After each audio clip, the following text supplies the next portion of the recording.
ناظرین السلام علیکم۔ آج منگل ہے اور مئی کی 24 تاریخ۔ میں ہوں آپ کا میزبان عبدالبشیر خان اور آپ دیکھ رہے ہیں یوٹیوب چینل کھنجرا پوسٹ ٹی وی۔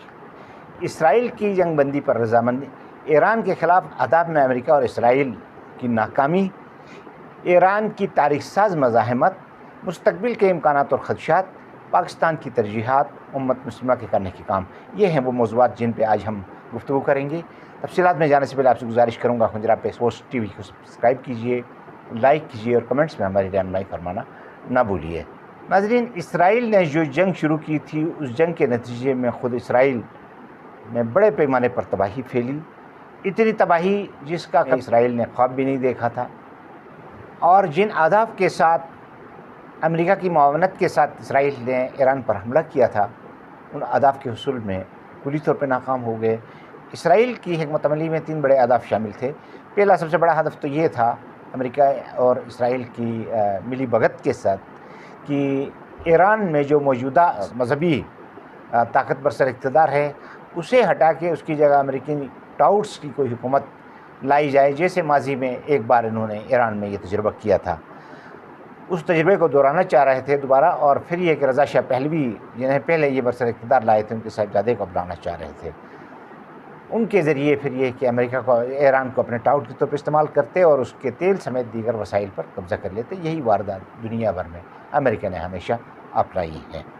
دوسرا ان کا ہدف یہ تھا کہ ایران کی ایٹمی طاقت کو ختم کیا جائے تاکہ آئندہ کے لیے اسرائیل کے لیے کوئی رسک نہ رہے۔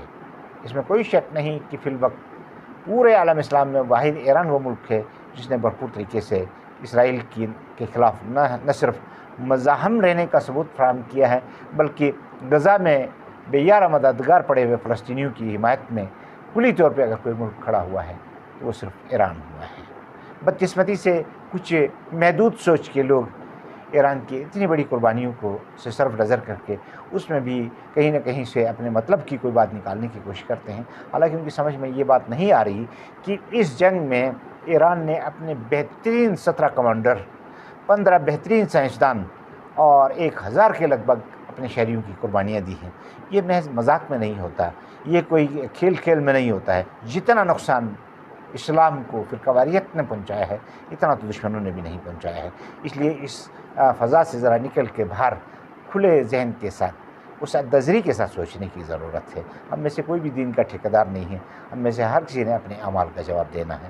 اس لیے ہمیں ملی یکجہتی کے تناظر میں ان سارے معاملات کو دیکھنے کی ضرورت ہے۔ ایران پر اسرائیل نے 10 دن تک مستقل حملے کیے، لیکن خلاف توقع اتنے بڑے نقصانات اٹھانے کے باوجود ایران نے جس حکمت عملی کے ساتھ مرحلہ وار اپنی ٹیکنالوجی کو سامنے لاتے ہوئے اسرائیل کے شہروں کو اور مقبوضہ فلسطین کی وادیوں میں آباد غیر قانونی آبادیوں کو تحقیق کیا، جس طرح بڑے پیمانے پر ان میں تباہی پھیلائی، وہ نہ کبھی اسرائیل نے خواب میں دیکھا ہوگا۔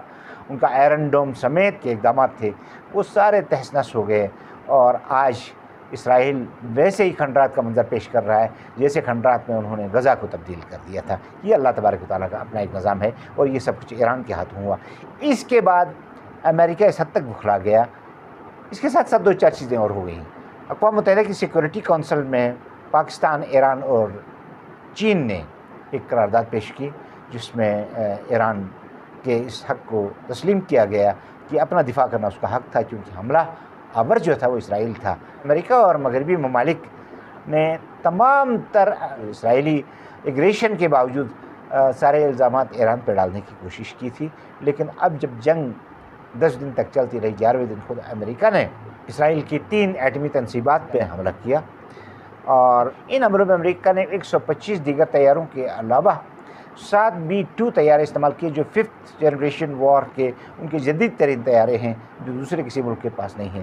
اس میں انہوں نے فروات کے فیول پلانٹ پر 30,000 ٹن وزنی بم برسائے، ناتنز کے فیول انریچمنٹ پلانٹ اور اصفہان نیوکلیئر ٹیکنالوجی سینٹر پر انہوں نے BMG-109 جو ان کے وہ تھے میزائلز تھے، ٹمہاک کروز میزائل جو ہیں وہ برسائے، اور دنیا کی جدید ترین 5th جنریشن B-2 بمبار طیاروں سے 12 بینکر بسٹر بم، 30 ٹوماہاک میزائل ان سائٹس پر برسائے، لیکن وہ طلباء اہداف کو حاصل نہیں کر سکے۔ اس کی وجہ یہ ہے کہ ایران نے یہ جو ایٹمی پلانٹ اپنے بنائے ہیں وہ سخت چٹانوں کے بیچ میں 80-90 میٹر گہرائی میں لے جا کے بنائے ہیں، اور بڑے زبردست طریقے سے پلاننگ کے تحت انہیں محفوظ کیا گیا ہے، جبکہ اس وقت جو ٹیکنالوجی دنیا میں دستیاب ہے، اور اس میں سب سے جدید جو امریکہ کے طیارے ہیں B-2، وہ جس 30,000 ٹن وزنی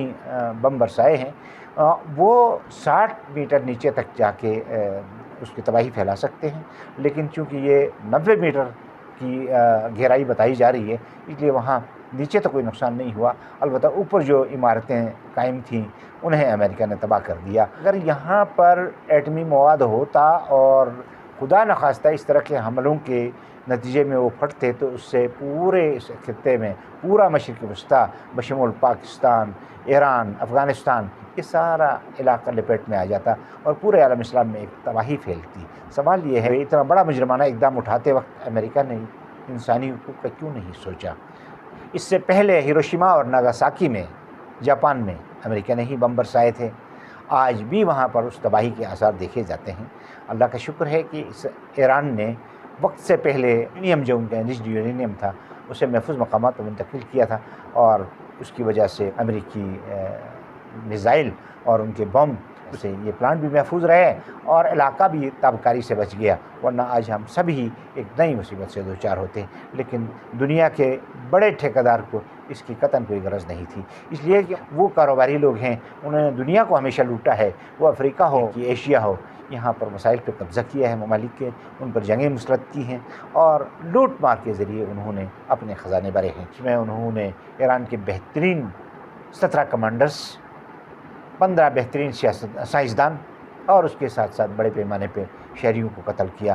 یہ سب کچھ کر کے دراصل وہ یہ چاہ رہے تھے کہ ایرانی عوام کو موجودہ حکومت کے خلاف بغاوت پہ اکسائیں، لیکن ان کا یہ مشن ناکام ہوا۔ ایرانی عوام نہ صرف اپنی حکومت کے ساتھ کھڑے ہوئے، بلکہ تودا پارٹی جو ایران کی کمیونسٹ پارٹی ہے، اس نے بھی بھرپور طریقے سے حکومت کا ساتھ دیا اس میں، اور وہ بھی ان کے دام میں نہیں آئے۔ امریکہ کے صدر ڈونلڈ ٹرمپ نے اپنی تقریر میں ایران پر براہ راست حملے کرنے سے پہلے اپنی تقریر میں ایرانی شہریوں کو وارننگ دی کہ وہ تہران کو خالی کر دے، جو ایران کا دارالحکومت ہے۔ خدا کا کرنا یہ ہوا کہ تہران تو خالی نہیں ہوا، ایرانی عوام اپنی حکومت کے ساتھ، اپنی قیادت کے ساتھ پورے اخلاص کے ساتھ نظر آئے، پورے عزم اور حوصلے کے ساتھ نظر آئے۔ اس کے برخلاف اسرائیل سے شہریوں کا انخلاء شروع ہوا، اسے اپنی سرحدیں بند کرنی پڑی، انہیں فلائٹس روکنی پڑی، لوگوں کا اسرائیل سے بھاگنا نہیں رک سکا، اس لیے کہ اسرائیلیوں نے ابھی اپنی تاریخ میں کبھی اس طرح کی تباہی نہیں دیکھی تھی۔ ان کا جو آئرن ڈوم کا ایک تصوراتی تحفظ تھا وہ بھی ختم ہو گیا تھا، ان کے شہروں کو ویسے ہی کھنڈرات میں بدل دیا گیا تھا جیسے کھنڈرات میں انہوں نے غزہ کو بدل دیا ہے۔ خود اسرائیل چھوڑ کے بھاگ رہے تھے، کیونکہ اسرائیل کی آبادی ویسے ہی کم ہے، دنیا بھر سے یہودیوں کو لا کے وہاں بسایا گیا ہے۔ اب ان حالات میں جب وہ بھاگ جاتے تو اس سے ان کی آبادی میں مزید کمی واقع ہوتی۔ ایک تو یہ مسئلہ تھا، دوسرا یہ کہ امریکہ میں صدر ٹرمپ کے خلاف خود کانگریس میں ایک قرارداد بھی پیش ہوئی۔ کچھ سینیٹرز کا کہنا یہ ہے کہ انہیں کانگریس کی منظوری کے بغیر کسی ملک پہ حملہ کرنے کا اختیار نہیں تھا۔ انہوں نے یہ جو اقدام اٹھایا ہے، غیر قانونی اپنے اختیارات سے تجاوز کیا ہے۔ امریکہ کے کئی شہروں میں لوگ صدر ٹرمپ کے خلاف میدان میں نکل آئے ہیں، وہ لوگ خاص طور پہ جو ان کے اپنے ووٹرز تھے، اس لیے کہ انہوں نے امن کے نام پہ ووٹ دیا تھا، اور اس کے برخلاف انہوں نے ایک ملک پر نہ صرف جنگ مسلط کی بلکہ اس کی ایٹمی تنصیبات پر بھی حملے کر دیے۔ تاریخ ان کی یہ ہے، ہیروشیما اور ناگاساکی میں بھی انہوں نے یہی تباہی مچائی تھی، اور انہوں نے ایسا ہی ظلم جاپان پر بھی ڈھایا تھا۔ یہی وجہ ہے کہ وہ اس چیز سے نہیں گھبراتے۔ دوسرا مقصد تھا وہ ایٹمی قوت سے محروم کرنا، اور تیسرا مقصد یہ تھا کہ جس انداز میں فلسطینیوں کی حمایت جاری رکھی ایران نے، اس طرح دوسرے ممالک کو باز رکھا جا سکے، دوسرے اسلامی ممالک کو، کہ وہ آئندہ اس طرح کی غلطی نہ کریں۔ صدر ٹرمپ نے خود اعلان کیا کہ وہ نہ صرف اعلان کیا کہ وہ اس جنگ کو روکنا چاہتے ہیں، اور اس کے لیے انہوں نے قطر سے ریکویسٹ کی کہ وہ ایران کے ساتھ روابط بڑھائیں۔ نہ صرف یہ بلکہ اس نے اپنی ٹیم کے 3 ممبران بھی اس کام پہ مامور کیے۔ 3 دن پہلے ایران نے ابنائے ہرمز کو بند کرنے کا فیصلہ کیا۔ ابنائے ہرمز وہ واحد جگہ ہے جہاں سے بڑے پیمانے پر تیل کی درآمد ہوتی ہے، اور یہ اتفاق سے چونکہ ایرانی علاقے سے، اس کی سرحد سے گزرتا ہے، اس کے بارڈر سے گزرتا ہے، وہ ایران کسی وقت بھی ابنا ہرمس کو بند کرنے کی پوزیشن میں ہے۔ ابنا ہرمس کے بند کرنے کے نتیجے میں دنیا بھر میں تیل کی نقل و حمل بند ہو گئی، تیل کے جہاز جگہ جگہ رک گئے، اور اس کا براہ راست نقصان جو ہے امریکہ اور یورپ کی معیشت کو سب سے زیادہ پہنچنا تھا۔ یہ ایک دوسری مجبوری آن پڑی تھی جس کی وجہ سے انہیں یہ جنگ بندی کرنی پڑی۔ اس جنگ کا افسوسناک پہلو یہ ہے کہ اس جنگ میں عربوں نے حسب معمول لارنس آف عربیہ کی نظریاتی اولاد ہونے کا ثبوت دیا۔ وہ مصر جس نے کل تک فلسطین میں دوائیں اور خوراک لے جانے پہ بھی پابندی عائد کر رکھی تھی، راستے بند کر رکھے تھے، اس نے آج اپنے ملک کے دروازے کھول دیے اسرائیلی شہریوں کے لیے۔ اسی طرح اردن نے کھلے عام اسرائیل کی حمایت کی۔ کچھ ممالک نے دامے در میں سخنے اس میں اپنا حصہ ڈالا۔ قطر میں موجود امریکی بیس پر گزشتہ روز جب ایران نے حملہ کیا تو اس کے بعد بڑا ایک شور اٹھا کہ جی انہوں نے قطر پر حملہ کر دیا۔ حالانکہ قطر پر حملہ نہیں کیا، قطر میں جو ان کے اڈے ہیں امریکہ کے ان پہ حملہ کیا۔ جب اس کی ایٹمی تنصیبات پہ امریکہ نے حملہ کیا تو ایران نے اعلان کیا کہ وہ اس کا بدلہ لیں گے اور اپنی پسند کا میدان چنیں گے۔ ظاہر بات ہے کہ ان کے نزدیک ترین، اور پھر مشرق وسطیٰ میں دوحہ کے قریب جو امریکہ کا اڈا تھا وہاں پر انہوں نے بم برسائے، اور ایران کی دھمکی کے بعد امریکہ نے وہاں سے اپنی افواج ہٹا لی تھی۔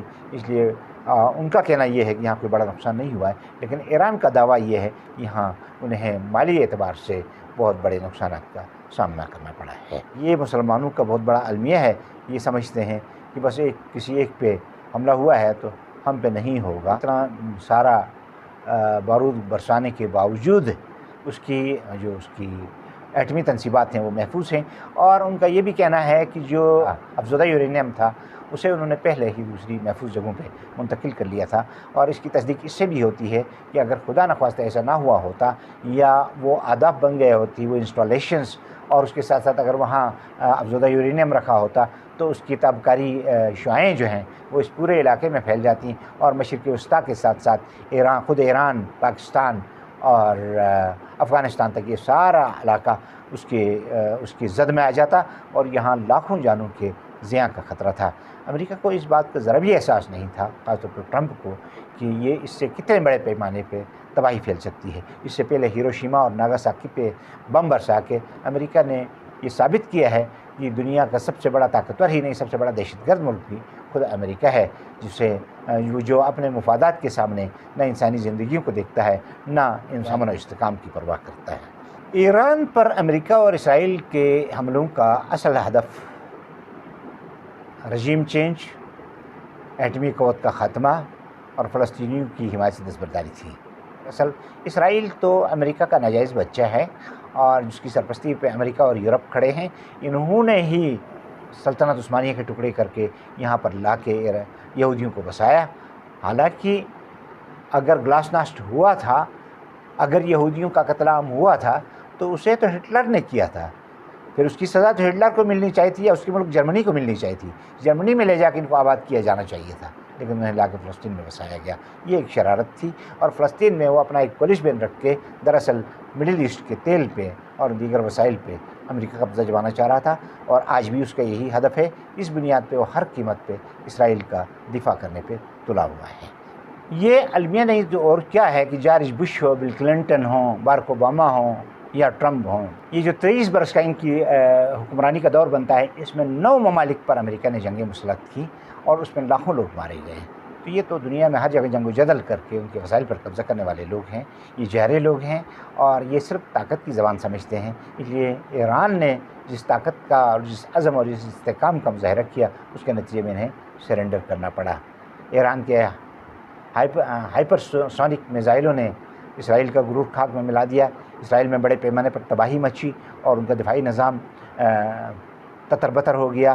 اب انہیں انسانی حقوق یاد آ رہے ہیں۔ فلسطین کو تباہ کرتے وقت، وہاں معصوموں کو مارتے وقت، عورتوں کو قتل کرتے وقت انہیں ذرا بھی اس کا احساس نہیں ہوا تھا۔ لیکن دکھ ہمیں عالم اسلام کا ہے۔ عالم اسلام خواب خرگوش کی نیند سو رہا ہے۔ افغانستان پر برسوں تک امریکہ نے اور یورپ نے جنگ مسلط کی، عراق خاموش رہا۔ عراق کو تباہ کر دیا گیا، لیبیا خاموش رہا، لیبیا پر حملے ہوئے، شام خاموش رہا، شام پر خانہ جنگی مسلط کر دی گئی، لبنان خاموش رہا، لبنان پر تباہی ہوئی، سعودی معاون ثابت ہوئے سامراجی طاقتوں کے، فلسطین کی تباہی میں پورے عرب خاموش رہے۔ یقینی بات ہے کہ اس جنگ میں ایران کو اگر نقصان ہوتا تو اگلا ہدف جو ہے وہ پاکستان تھا۔ ہمیں اس بات کو سمجھنے کی ضرورت ہے اور ہمیں آج بھی محتاط رہنے کی ضرورت ہے۔ انہیں کوئی بعید نہیں کہ امریکہ اور اس کا حاشیہ بردار اسرائیل کسی وقت بھی پاکستان کو نقصان پہنچا سکتے ہیں۔ اس سلسلے میں وہ ہمارے ازلی دشمن ہندوستان کی بھی معاونت کر سکتے ہیں۔ بدقسمتی سے ہم ایوب خان کا دور ہو، ضیاء ہو، یحییٰ ہو، مشرف ہو، ان ادوار میں انہوں نے براہ راست فوجی ڈکٹیٹروں کے ساتھ معاملات ڈیل کر کے پاکستان کو نقصان پہنچایا اور اس کے فائدے ہمیشہ امریکہ نے سمیٹے۔ آج پھر ان کی کوشش یہ ہے کہ اپنی منمانی کر کے یہاں پر ہم سے فائدے اٹھائے۔ خدا کرے کہ یہ جنگ رک جائے، ورنہ ایک عام تاثر یہ ہے کہ وہ ہم سے جیکب آباد اور نورخانہ ایئر بیس مانگنے کے ساتھ ساتھ ایران میں جاسوسی کے لیے بھی کہہ سکتے تھے اور لاجسٹک سپورٹ کا مطالبہ بھی کر سکتے تھے، اور ممکن ہے کہ ہم اپنی وہ جو ایک طویل ہماری ایک تاریخ رہی ہے جس میں ہم نے ہمیشہ امریکہ کے سامنے بلیک میل ہوئے ہیں، ہم اس دفعہ بھی خدا نخواستہ ایسا ہو سکتا تھا، لیکن اللہ کرے کہ یہ جنگ ٹل جائے اور اس کی نوبت نہ آئے، کیونکہ اگر ایسا کچھ ہوا تو پھر ہمارے پڑوسی ممالک میں وہ چین ہو جو ہمارا ایک مخلص دوست ہے، وہ افغانستان ہو جو ہمارا فطری اتحادی ہے، روس ہو، ایران ہو اور وسطی ایشیا کے ممالک ہوں، یہ سب پہلے ہی ہم سے خائف ہیں کہ ہم امریکہ کے حاشیہ بردار ہیں مبینہ طور پہ۔ اب اگر ہم اس طرح کے کسی بلاک میں چلے جاتے تو ہم اپنے علاقے میں ہر ملک کو اپنا دشمن بنا لیتے۔ ہندوستان پہلے ہی ہمارا ازلی دشمن ہے اور وہ ہمیں نقصان پہنچانے کے در پہ ہے۔ اگر یہ ممالک بھی ہمارے مخالف ہو جاتے تو اندازہ لگانا مشکل نہیں کہ ہمیں کس قسم کی صورتحال کا سامنا کرنا پڑتا۔ ضرورت اس بات کی ہے کہ ہم اپنی سوچ کو بدلیں، ہمارے ہاں طاقتور حلقے اپنی سوچ کو بدلیں، اور یہ جو ہمارے ملک میں جمہوریت بار بار ڈیریل ہوتی ہے اور اب بھی ایک تاثر ہے، محض 20 سیٹیں لینے والی پارٹی کو حکومت حوالے کر دی گئی اور جس کی 180 سیٹیں تھیں اسے اس سے محروم کر دیا گیا۔ اس تاثر کا ازالہ کرنے کی ضرورت ہے۔ عدلیہ بلڈوز ہو چکی ہے، اس میں سیاسی مداخلت بنا دی گئی ہے، حکومتوں کو اختیار دیا گیا ججوں کے انتخاب کا، جس کی وجہ سے عدل اپنی موت آپ مر چکا ہے اس ملک میں، اور امن و امان کی صورتحال مخدوش ہے۔ پڑوسی ممالک سے تعلقات میں بگاڑ ہے، مراعات یافتہ طبقوں کی لوٹ مار جاری ہے، انہیں ہر قسم کی سہولتیں ہیں، عوام کے لیے جینا مشکل ہو گیا ہے، مہنگائی ناقابل برداشت ہے، کرپشن کا بازار گرم ہے، رشوت کے بغیر کوئی کام نہیں ہوتا، طاقت کا بے جا استعمال اس انداز میں ہے کہ جو طاقتور ہے وہ کمزور کے ساتھ جس طرح چاہے نمٹ لے، کمزور کی کوئی سنوائی کہیں پر نہیں ہے، پاپولر قیادت پابند سلاسل ہے، عوام میرائے بلڈوز ہے، قوم ناراض ہے، اور ظلم و جبر کا ایک گہرا تاثر پورے ملک پہ چھایا ہوا ہے۔ ضرورت اس بات کی ہے کہ ہم اس تاثر کو ختم کریں۔ یہ تاثر تب ختم ہوگا جب اس ملک میں عدل کا نظام ہوگا، یہ تاثر تب ختم ہوگا جب یہاں حکیمانوں میں جمہوریت قائم ہوگی، یہ تاثر تب ختم ہوگا جب یہاں پر آئین اور قانون کی بالادستی ہوگی، یہ تاثر تب ختم ہوگا کہ جب طاقتوروں کو بھی عدالتوں کے کٹہرے میں کھڑا کرنے کے امکانات پیدا ہو جائیں۔